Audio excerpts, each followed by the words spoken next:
ঈদ উল ফিতরের নামাজ এই সাইকোলজির মাঠে একটি ঐতিহ্যবাহী মাঠ। এই মাঠে আজ থেকে 100 বছর আগের থেকে নামাজ পড়তেছে।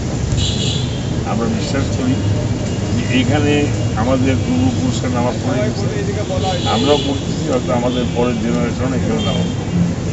তো এটা একটা ঐতিহ্যবাহী মাঠ হিসেবে এখানে সকল মানুষ, কালকে তো এখানে জায়গা দেওয়ার কোনো জায়গা থাকবে না আমাদের কাছে জানতে। ফলে এই যে আজকে মাঠটা যে সুন্দর করে সাজানো হয়েছে, প্রত্যেকটা মানুষের কাছে ভালো লাগছে যে এত সুন্দর করে এই মাঠ প্রস্তুতি নেওয়া হয়েছে। সেই সাথে আমি সিটি কর্পোরেশনের কাছে দাবি করব, তারা যেন ওই যে রাস্তা আছে না, রাস্তা যখন পাইপ বসাই দিয়ে অ্যাটলিস্ট উঁচু করার ব্যবস্থাটা যেন তারা রাখে, সেটা এখানে করুক, এই পিছনে স্টেডিয়ামের দিকে করুক, অথবা যশোর রোডে করুক।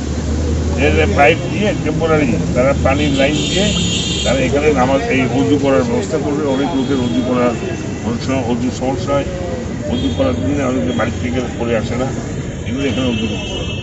সার্বিকভাবে আমি বলবো যে এটা একটা ব্যাপক প্রস্তুতি হচ্ছে এবং এই প্রস্তুতির মধ্য দিয়ে আগামীকালকে ইনশাআল্লাহ আমরা খুলনায় ঈদ উল ফিতর নামাজ।